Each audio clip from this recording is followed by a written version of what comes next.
Boa noite a todos, meu nome é Raquel. Eu vim aqui essa noite para conversar um pouquinho com vocês. Eu trouxe o tema Conhecereis a verdade e a verdade vos libertará ou vos fará livres. A gente também vê grafado dessa forma. Vou começar fazendo uma prece e depois a gente vai conversar um pouquinho a respeito, ok? Senhor Jesus, Deus nosso Pai de amor e bondade, amigos espirituais dessa casa de Pestalozzi, pedimos sua ajuda para que essa noite seja uma noite de estudo, de compreensão, de entendimento, que possamos, Senhor, nos fazer humildes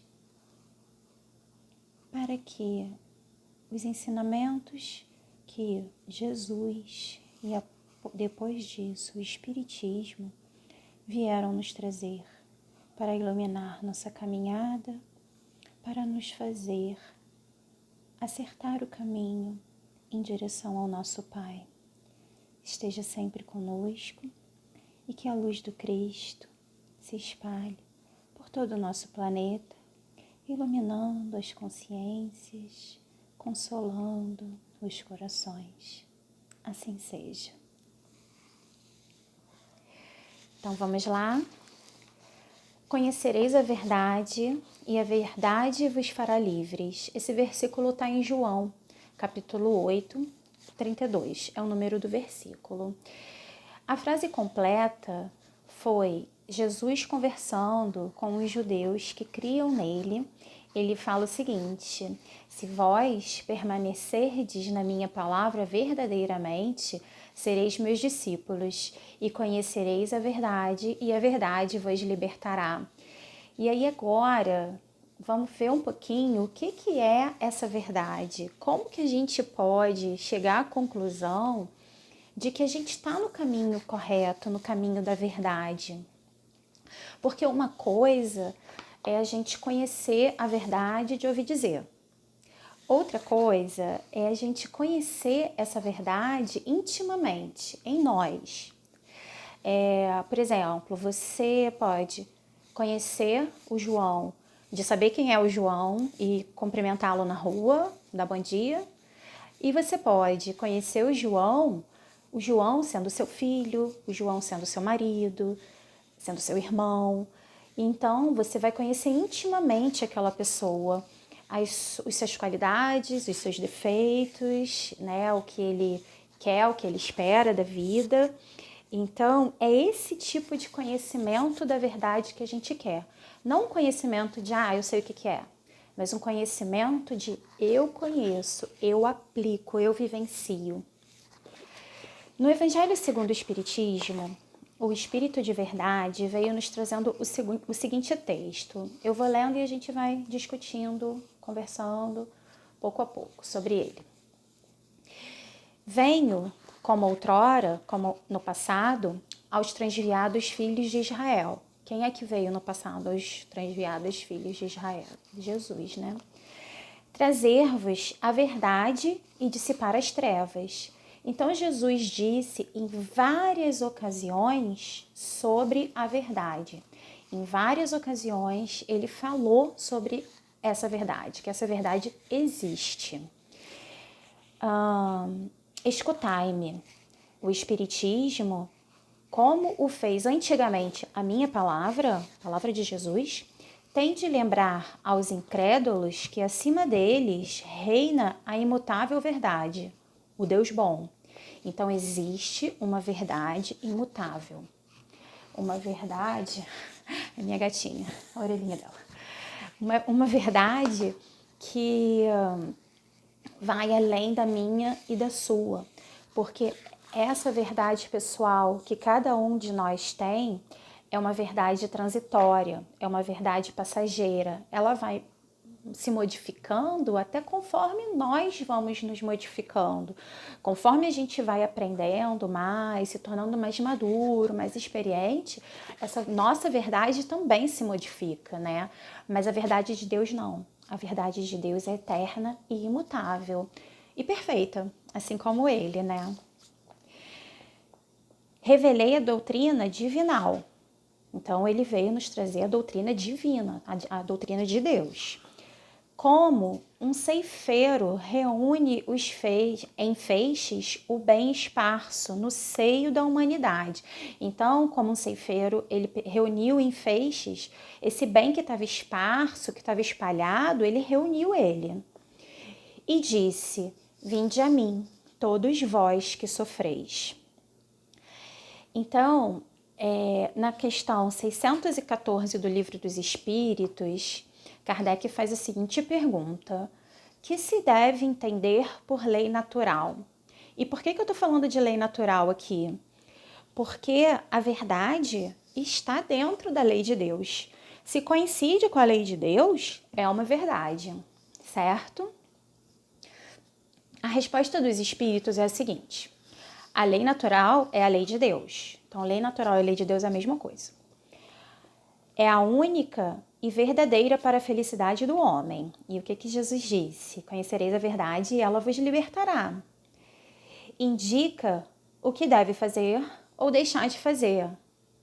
E ele só é infeliz quando dela se afasta. Então, é importante a gente conhecer a lei de Deus, ou essa verdade eterna e imutável, e trazer ela para a nossa vida, para nossas práticas, porque só assim a gente vai encontrar o mais próximo que a felicidade possa ser enquanto a gente está aqui nesse mundo, né? E a 615 pergunta: é eterna a lei de Deus? Resposta: eterna e imutável, como o próprio Deus. Então, essa verdade divina é uma coisa que a gente realmente pode focar nela e ir sem medo, porque ela não perece, ela não sai de moda, ela não acontece nada disso, ela é eterna. Então, é uma coisa que a gente vai sem erro, né? A gente tem razão para se esforçar por isso, porque não é uma verdade que vai sair de moda. E o espírito de verdade continua. Mas ingratos os homens afastaram-se do caminho reto e largo que conduz ao reino de meu Pai e enveredaram pelas ásperas sendas da impiedade. O que é impiedade? É crueldade, barbaridade,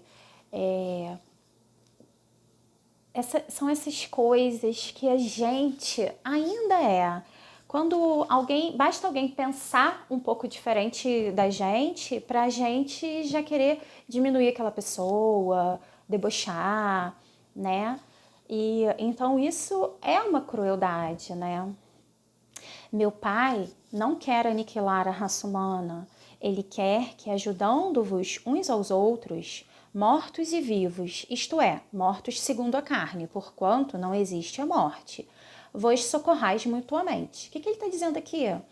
Que ele quer que nós sejamos fraternos, que a gente olhe mesmo para o outro como um irmão, como nós sendo uma parte de um todo, e não com aquela egolatria que a gente tem tendência a fazer, né? A nossa verdade é melhor que o do outro, a nossa verdade, os nossos problemas são mais importantes. Então, e o que ele fala aqui? Que vivos e mortos ajudem uns aos outros, né? Mortos na carne, porque a morte não existe. E o que a doutrina espírita faz? Não é esse intercâmbio?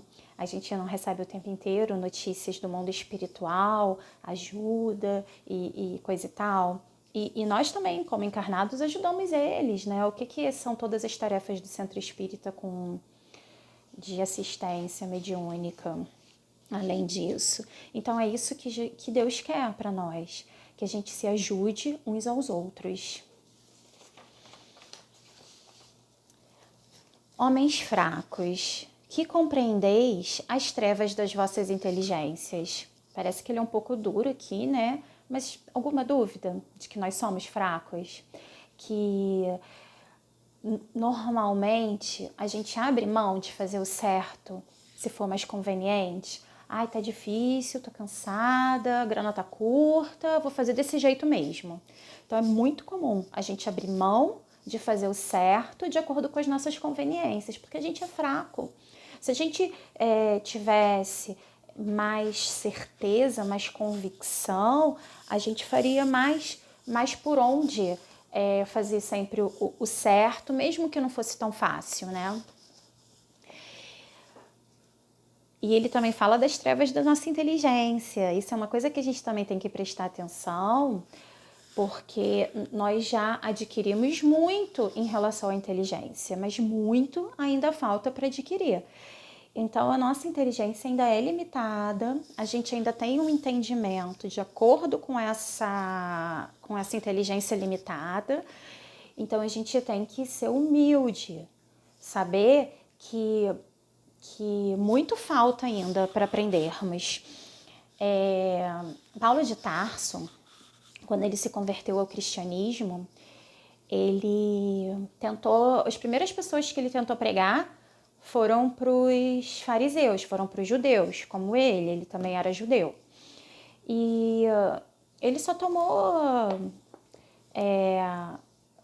escarninho, chibatadas,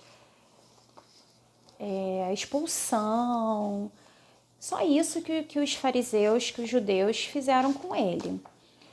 E aí ele acabou indo pregar para os gentios, que são os povos, que eram os povos politeístas que habitavam aquela região. E eles bebiam daquela palavra de Paulo, sabe?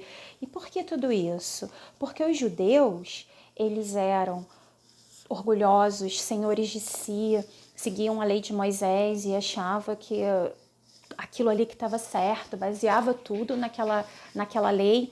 E então, assim, não tinha espaço, o pote já estava cheio, sabe? Não tinha espaço para entrar nada novo, mesmo que fosse a palavra de Jesus, né?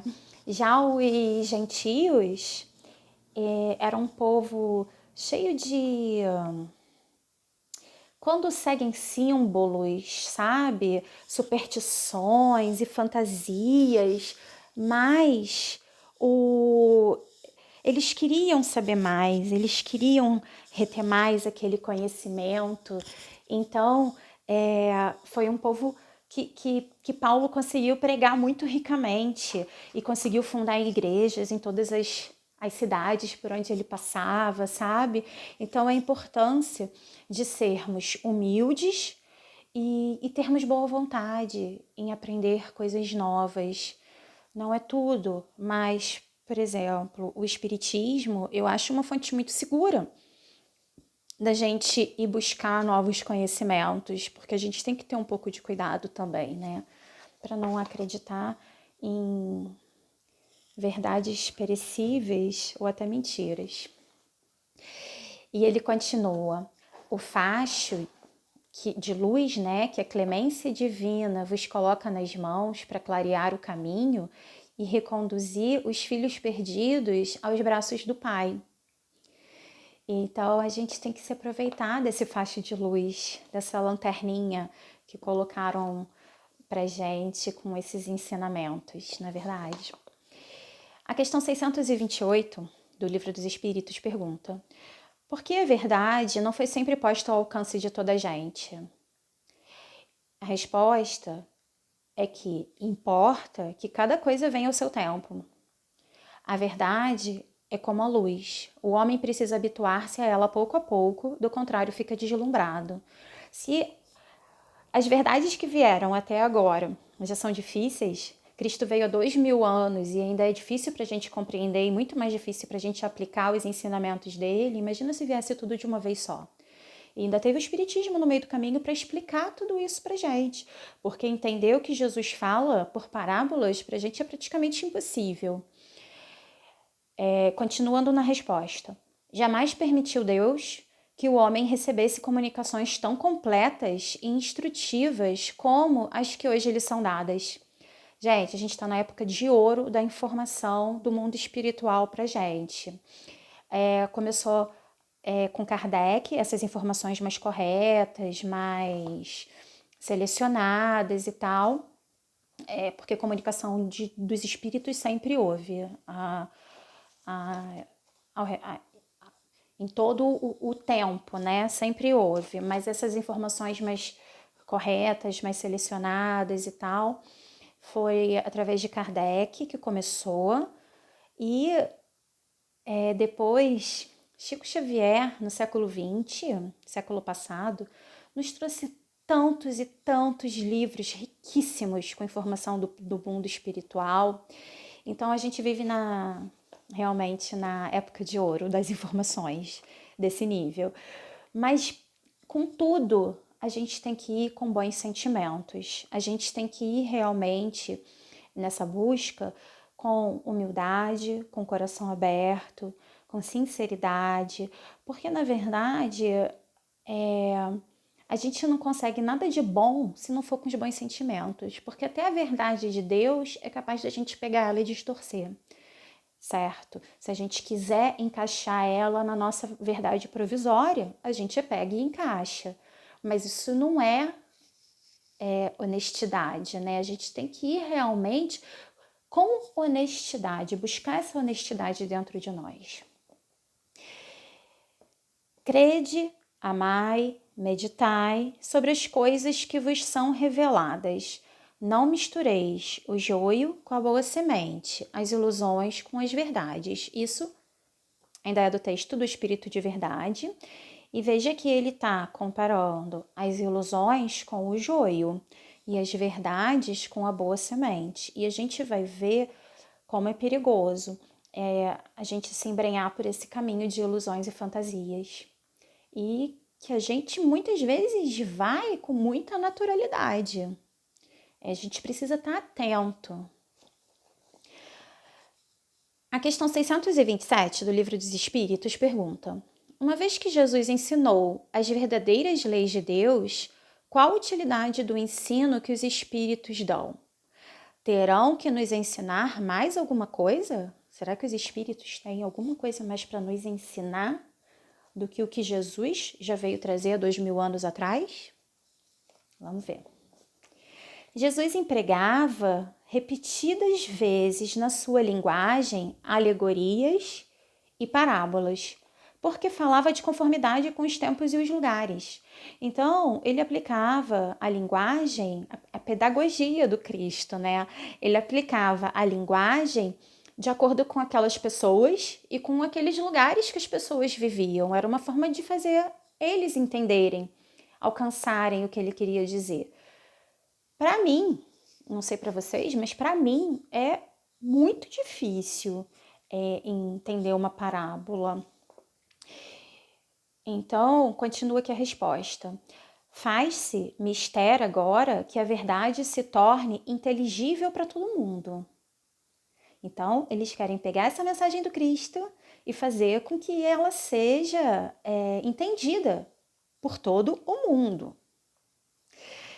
Muito necessário é que aquelas leis sejam explicadas e desenvolvidas. Então, além de explicar o que quer dizer, eles ainda desenvolvem aquele raciocínio.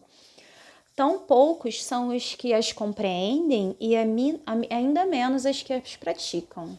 Isso a gente não tem a menor dúvida, né? A nossa missão consiste em abrir os olhos e os ouvidos de todos, confundindo os orgulhosos e desmascarando os hipócritas. O ensino dos espíritos tem que ser claro e sem equívocos. Então é isso que ele traz. Ele traz o ensino do mestre através dos espíritos de uma forma muito clara para a gente, para que ninguém possa pretextar ignorância. Então a gente não pode dizer que erra porque não conhece. Porque o ensinamento está ali, mastigadinho. É mastigadinho mesmo, gente. Às vezes a gente pode até ter dificuldade de entender, mas é uma questão de hábito mesmo, porque ele explica tudo. Kardec, ele era muito minucioso com as perguntas. Então, quando fica uma mínima dúvida que seja, ele pergunta e repergunta e repergunta e repergunta no Livro dos Espíritos. Então, vale a pena a gente ler realmente estudando com atenção.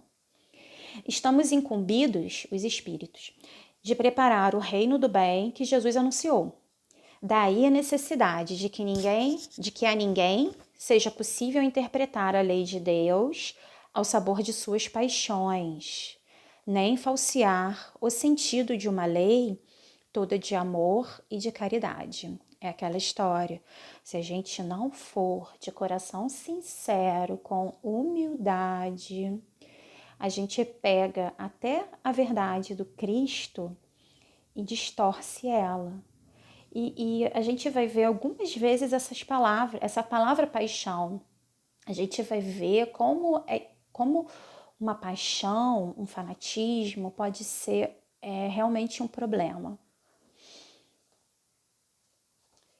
Segundo diz Emmanuel, a palavra do Mestre é clara e segura. E nós não seremos libertados pelos aspectos da verdade ou pelas verdades provisórias. De que sejamos detentores no círculo das afirmações apaixonadas a que nos inclinemos, ok? Então ele aqui fala bem disso. Não importa, dependendo das nossas inclinações, nós vamos ter mais tendência a acreditar numa coisa do que em outra. E se formos apaixonadamente defender as nossas verdades provisórias ou os aspectos das verdades e que a gente pega ali e encaixa segundo as nossas crenças, isso não vai nos libertar. Pelo contrário. Ele fala que a gente cria uma trincheira de luta desesperada a pretexto de defender essa verdade, que não passamos de ser prisioneiros de um ponto de vista. Então, olha só, uma verdade de Deus, que seria uma verdade ampla, eterna, total, né? E quando a gente pega de acordo com a nossa verdadezinha, que é uma verdade totalmente provisória, que ele chama aqui de ponto de vista. Ou seja, não é uma verdade, é um ponto apenas, entendeu? E nós nos tornamos prisioneiros daquilo, defendendo apaixonadamente um ponto de vista que muda. Porque tudo que tem aqui é perene, é perecível, inclusive a nossa personalidade. Essa personalidade que eu ocupo hoje, Raquel, mulher, habitando o Brasil e tudo mais, tudo isso é perecível, sabe? Em outra vida, na próxima encarnação, eu vou ser outra pessoa, quer dizer, o meu espírito é o mesmo, se Deus quiser, melhorado, mas eu vou ter outro nome, talvez seja homem, talvez seja negro, talvez habite, sei lá, na Ásia. Então, pode ser qualquer coisa. E tudo isso é perecível, é perene. A gente tem que começar a tentar enxergar a verdade mais ampla, a verdade eterna. Porque o que não é perecível em nós,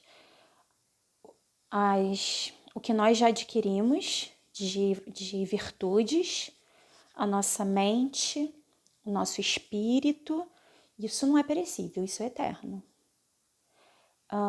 Mas o meu nome, meu endereço, tudo isso fica, né? É uma personalidade que eu estou ocupando nessa minha existência. E Emmanuel diz que, então, a verdade libertadora, que é o contrário daquela que nos faz prisioneiros de um ponto de vista, que a verdade libertadora é aquela que conhecemos na atividade incessante do bem. Então, essa é a verdade libertadora. É a verdade que vai surgindo dentro de nós através do trabalho de amor, de caridade, né? De sentimentos puros. E o último parágrafo a última frasezinha aqui do Espírito de Verdade, ele fala: Espíritas, amai-vos. Este é o primeiro ensinamento. Instruí-vos. Este é o segundo. Então, olha qual é o primeiro pensamento, o primeiro ensinamento que ele fala. Amai-vos. É o quê? O sentimento. E o segundo é o instruí-vos, que é a intelectualidade. Então, na intelectualidade, a gente vai bem.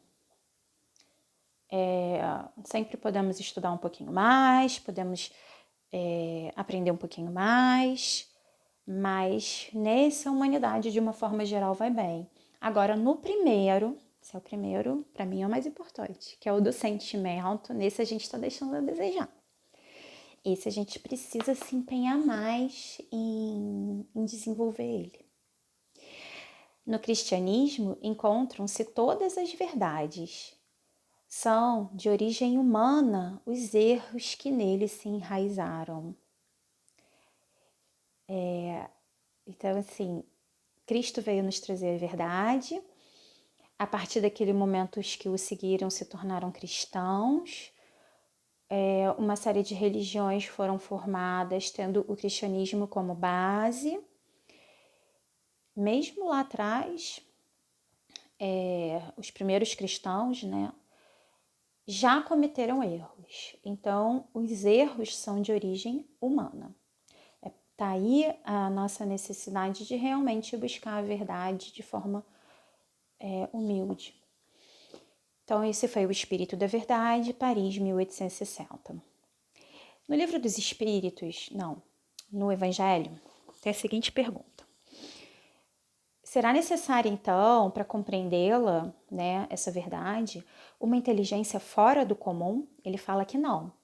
Tanto que há homens que têm uma conhecida capacidade, comprovada capacidade e não conseguem compreendê-la. E tem pessoas simples e mesmo jovenzinhos recém-saídos da infância carnal que a aplicam muito bem. Não é nem só compreender, a aplicam muito bem, que é mais difícil. Aí ele explica que isso vem da parte de que a ciência material requer somente olhos que observem.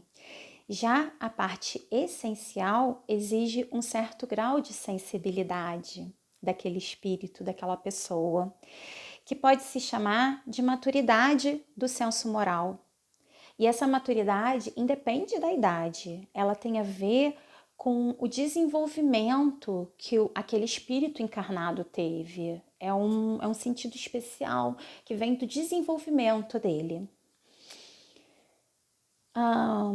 Existem pessoas que têm na crença dos espíritos um simples fato e que nada ou muito pouco fazem para modificar suas tendências instintivas, aquele lado nosso antigo, né, que vem lá do passado. Eles se atêm mais aos fenômenos do que à moral, que a moral parece para eles uma coisa antiquada, chata, né?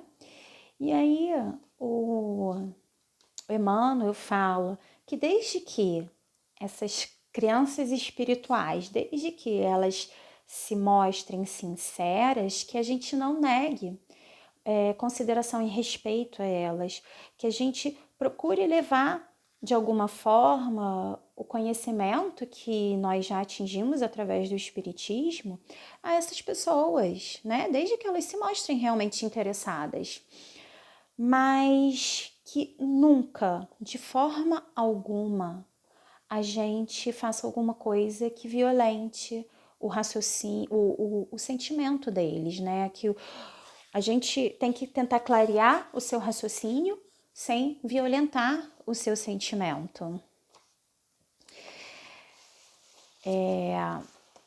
Tem um exemplo que a nossa casa tem assistência na quarta-feira das idosinhas.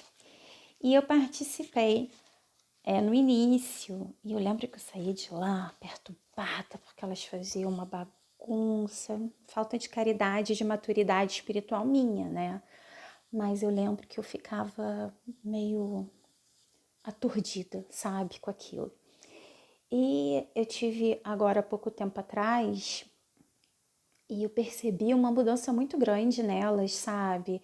E são de religiões diversas, nenhuma delas é espírita, mas as pessoas que trabalham com elas lá na casa espírita vão levando tão devagarzinho aqueles ensinamentos, sabe? Tipo, não vamos falar mal da nossa vizinha, Vamos procurar ajudar. Se ela te perturba, reza por ela. Ela deve estar com problemas também, reza por ela.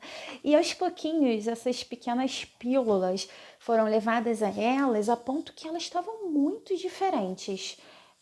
Eu fiquei um tempo sem aparecer lá e eu notei uma diferença muito grande delas. Então, com amor, a gente sempre pode levar esse conhecimento sem agredir a pessoa. E também sem alimentar as ilusões, né, que elas trazem. A gente não pode dar o nome de fraternidade e simplesmente ficar alimentando as ilusões, né?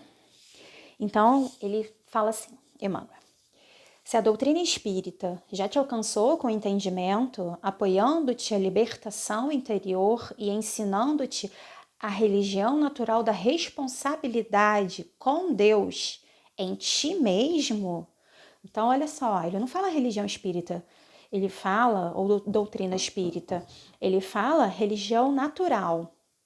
Qual é essa religião natural? Responsabilidade com Deus em ti mesmo. Você tem responsabilidade com Deus, mas essa responsabilidade vem com você, em você. Sabe? É o trabalho de burilamento de você com você mesmo, o tempo inteiro. Até você se tornar um ser humano melhor.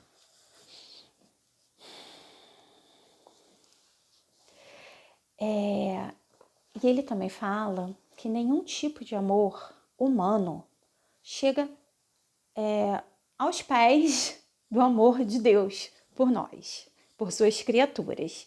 E se ele, Deus, nos dá a liberdade de ser o que somos, de enveredar até por caminhos errados, se essa for nossa escolha, e ele nos deixa livres para adquirir o conhecimento da forma como nós acharmos melhor, como é que nós, seres tão imperfeitos, tão pobres ainda de evolução, podemos achar que a gente pode, de alguma forma, violentar o pensamento de outra pessoa. Então, eu estou batendo bastante nessa tecla porque é imprescindível que respeitemos uns aos outros. Cada um tem o direito de pensar como quiser e nós temos a obrigação de respeitar. Cada um tem a opção de escolher até fazer o mal se quiser. Sabe? Se Deus nos dá essa oportunidade de escolha, quem somos nós para julgar, para tirar pedra naquele irmão? Seja ele quem for, criminoso, corrupto, seja ele quem for. Então nós temos que respeitar, porque a justiça divina também fala que a cada um será dado conforme as suas obras. Então, se o irmãozinho erra, o que ele semeou é o que ele vai plantar. Mas se nós também estamos julgando os que erram, nos achando no direito de julgar os que erram, nós também vamos ser julgados conforme estamos semeando, certo? Porque se alguém te perguntar se a criatura humana é livre, o que você responderia? Nós somos livres ou não? Temos um livre-arbítrio relativo, mas isso faz com que nós sejamos livres? Sim, responda que sim. Nós temos o direito de pensar o que quisermos, falar o que quisermos, até agir, muitas vezes, como quisermos.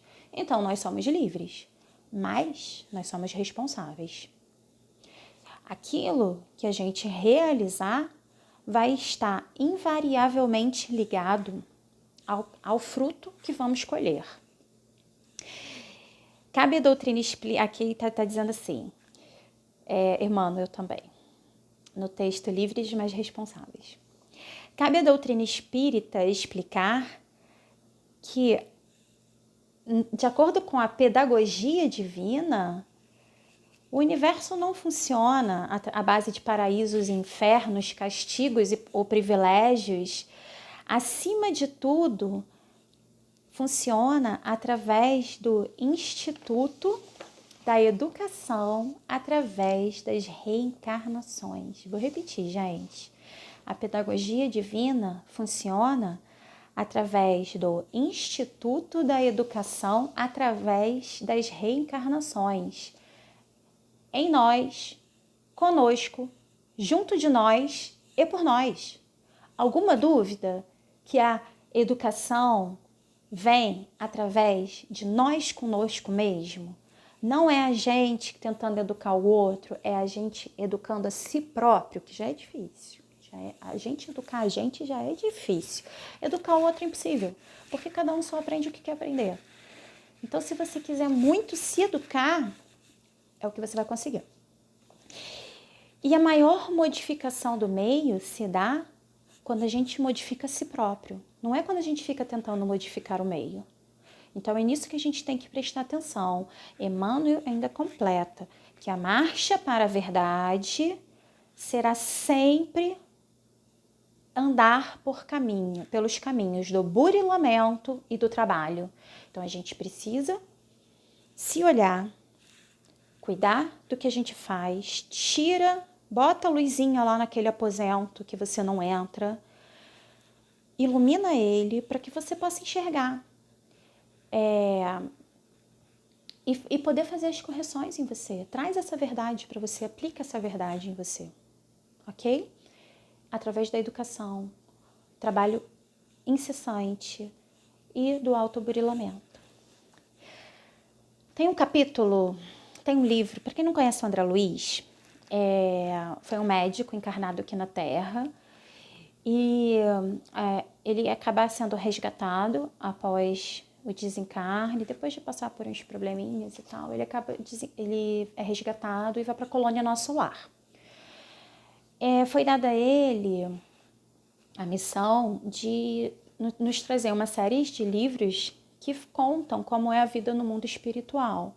O segundo livro dessa série é Os Mensageiros. E eu resolvi trazer aqui pra gente uma passagem. Eles estão numa casa que parece até um castelo, num umbral, bem próximo à crosta terrestre.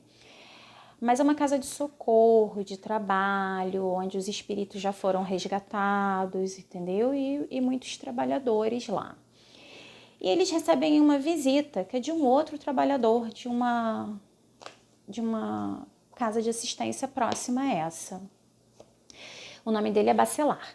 E o Aniceto, que é o mentor do André Luiz, nessa tarefa que eles estão descendo para fazer, ele vira para o André Luiz e fala assim: nosso amigo Bacelar é chefe das turmas de assistência aos nossos irmãos encarnados. Ou seja, ele chefia turmas de assistência aos encarnados, nós. Tem longa experiência com os homens e conhece-os como ninguém. Há muito que aproveitar nas suas observações. E aí eles começam a conversar e eu separei, eu destaquei 3 coisas que ele falou para o André Luiz. Vamos ver o que é isso. Ele, sabendo que o André Luiz era médico, ele procura fazer uma analogia, né, com os doentes da Terra. Aí ele vira para o André Luiz e fala assim: recorde, André, os doentes comuns da Terra, eles se lembram da medicina preventiva? Lembra? A gente lembra de se cuidar preventivamente? Ou eles esperam que a doença caia sobre eles para lembrar de se cuidar? Logo que ficam sem sintomas, eles abandonam todo o tratamento, largam a medicação com a desculpa de que não querem se intoxicar. Os que fumam voltam a fumar, os que se alimentam mal largam a dieta, voltam a comer o que comiam antes. Alguma dúvida que a gente faz tudo isso? Querem saber mais que os próprios médicos. E esse exemplo, aplicado aos doentes do corpo, representa bem o trabalho dos mentores espirituais com os encarnados. Olha como nós somos difíceis. Nós somos doentes muito difíceis para os nossos mentores. Com um agravante, ele ainda fala. Porque se o corpo de carne adoece, o médico pode fazer uma cirurgia e extirpar a amígdala, o apêndice, a vesícula, porque o que está causando a doença para o corpo é aquele órgão material. Ele vai lá, faz uma cirurgia e tira aquela doença. E no plano espiritual, nós não podemos fazer isso com a alma da pessoa. Eles até podem fazer com o perispírito, eles podem tratar e manipular de alguma forma o perispírito, mas o que causa o problema, o que está doente naquele ser, é o espírito, é a alma dele. Todos nós, né?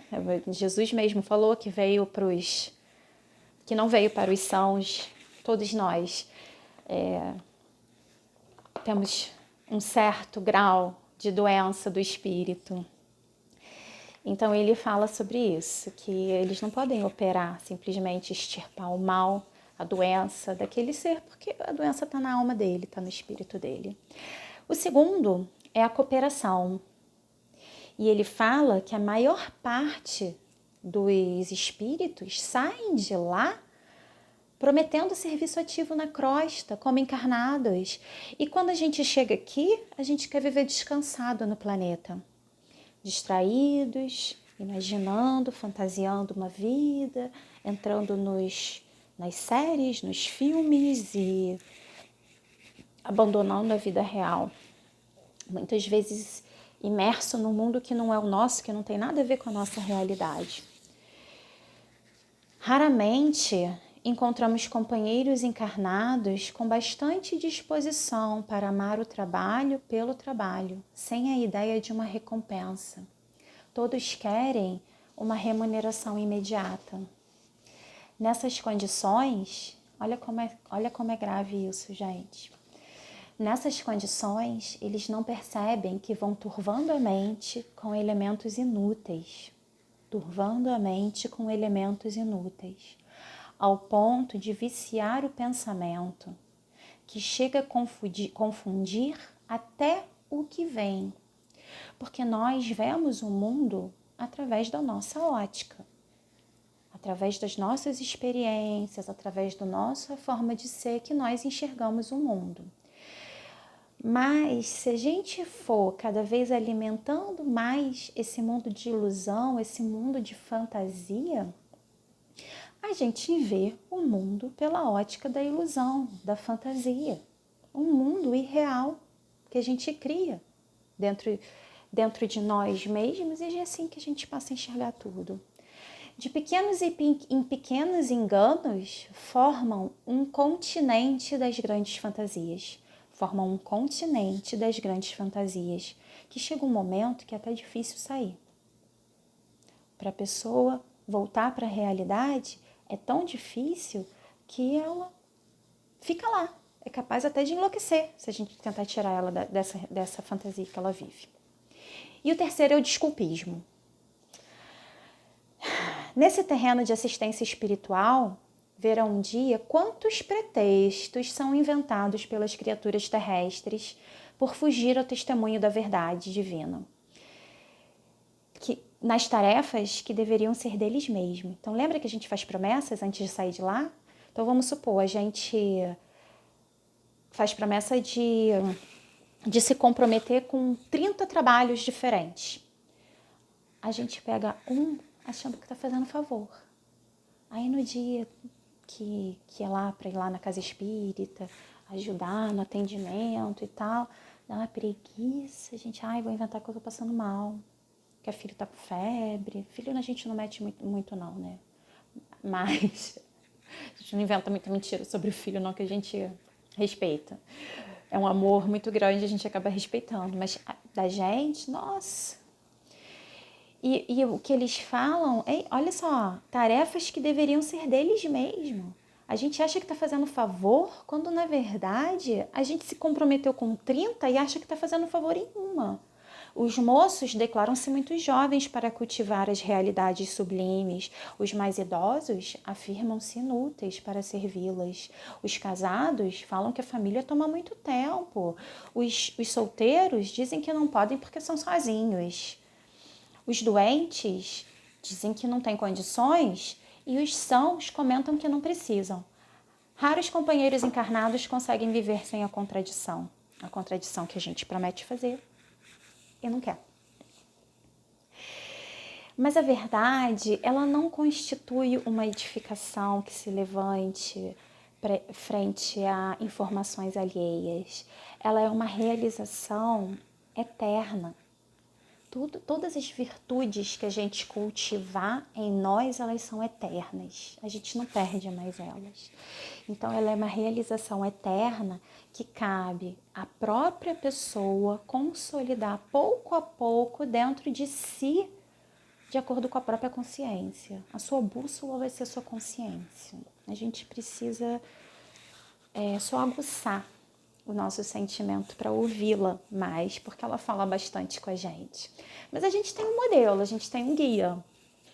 Não, a gente não está perdido para encontrar essa verdade. Quem é o nosso maior modelo e guia? Não é Jesus? Então vamos ver o que Jesus fala. Em amarmos os nossos inimigos, fazermos o bem aos que nos odeiam e orarmos pelos que nos perseguem. Amar os que nos amam, os que nos tratam bem, os que são nossos amigos, não tem vantagem nenhuma, né?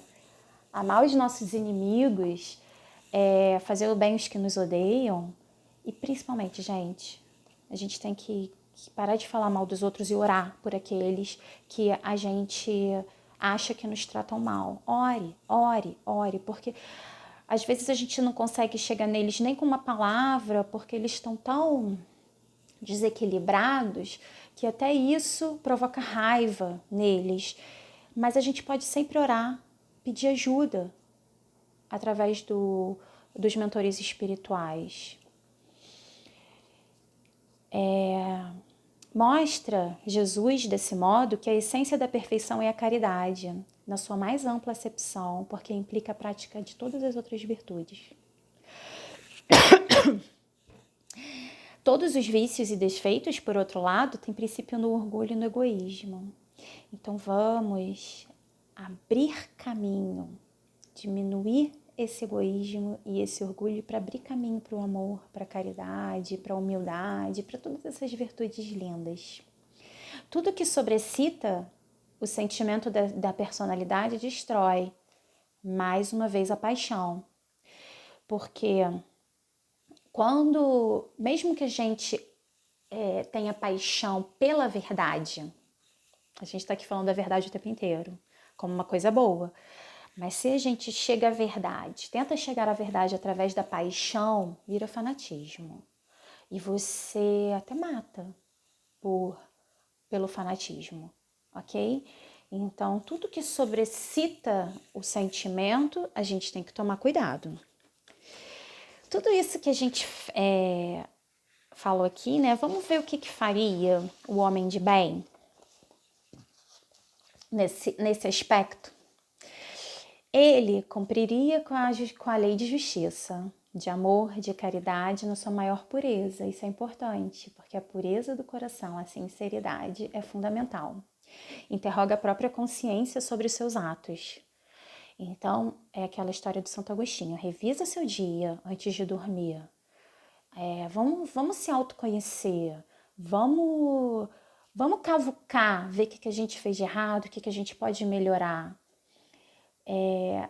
Vamos ver se eu posso, no dia seguinte, ser melhor do que eu fui hoje, adquirir uma nova virtude, certo? Faz o bem pelo bem, não espera paga alguma. Ele faz isso possuído do sentimento de caridade e amor pelo próximo. Retribui o mal com o bem. Ele sai da conveniência, ele faz o que é certo. Não alimenta ódio nem rancor e é indulgente para com as fraquezas alheias. É aquela sentença do Cristo, atire a primeira pedra quem não tiver nenhum pecado. E a gente acha que a gente não atira pedra. Vamos fazer o seguinte, preste atenção, a próxima vez que você ligar a televisão e assistir um noticiário, preste atenção nos seus sentimentos em relação aos que erram, aos que estão ali, que roubam, que corrompem, que são corruptos, que sequestram, sabe? esses irmãos que ainda vivem na ignorância. E ao invés de criticar, ao invés de atirar pedra, vamos procurar fazer um exercício. Vamos lembrar que cada um está num grau evolutivo. E se você já compreende que aquilo é errado, levante, ao invés de atirar pedra, levante seu pensamento a Deus e agradeça. Agradeça por você já ter atingido esse estágio. E ore por esse irmãozinho que ainda vive na ignorância, sabe? Porque é uma ignorância. Ele acha que o que é material que é o que vai fazer ele ser melhor. E vamos então agradecer a Deus que a gente já não pensa desse jeito, que a gente já procura viver pelas verdades eternas, ok? Porque, na verdade, o esforço próprio é que conta. Porque esse irmãozinho que hoje está na corrupção, está na bandidagem, se ele empenhar bastante esforço próprio em se melhorar, após o arrependimento e tudo mais que a gente sabe que tem, se ele empenhar bastante esforço próprio, pode ser que ele alce degraus mais altos do que a gente, mais rápido do que a gente. Se a gente continuar aqui remando, sabe como é que é? Então, tudo depende do esforço próprio. Então, vamos nos esforçar nós nesse trabalho conosco mesmo. Porque o espiritismo, bem compreendido, mas acima de tudo bem vivido, leva a esses resultados acima, esses que a gente comentou. E na verdade, o cristão verdadeiro seria dessa forma, porque o Espiritismo ele não instituiu nenhuma nova moral, ele só facilitou que os homens compreendessem o que o Cristo já vinha trazido. E eu trouxe aquela frasezinha clássica do Espiritismo: reconhece-se o verdadeiro espírita pela transformação moral e pelos esforços que emprega para domar suas inclinações mais. Enquanto um se contenta com um horizonte limitado, o outro apreende alguma coisa de melhor, se esforça por desligar-se dele e sempre o consegue, se tem firme vontade. Sempre o consegue, se tem firme a vontade. Então, pode não ser fácil, mas quando a gente quer, a gente consegue. Porque muita ajuda a gente tem. Deus nunca nos deixa desamparados. Que nós não sejamos esse espírito aqui que ele fala, olha, que se contenta com um horizonte ilimitado. Que nós sejamos iguais a crianças, realmente com vontade de aprender, de beber da fonte. Eu desejo muito boa noite a todos. Agradeço a paciência por ter estado aqui até agora me ouvindo. Que Deus envolva a todos vocês com sua luz e sua misericórdia. Tenham uma excelente noite. Fiquem com Deus.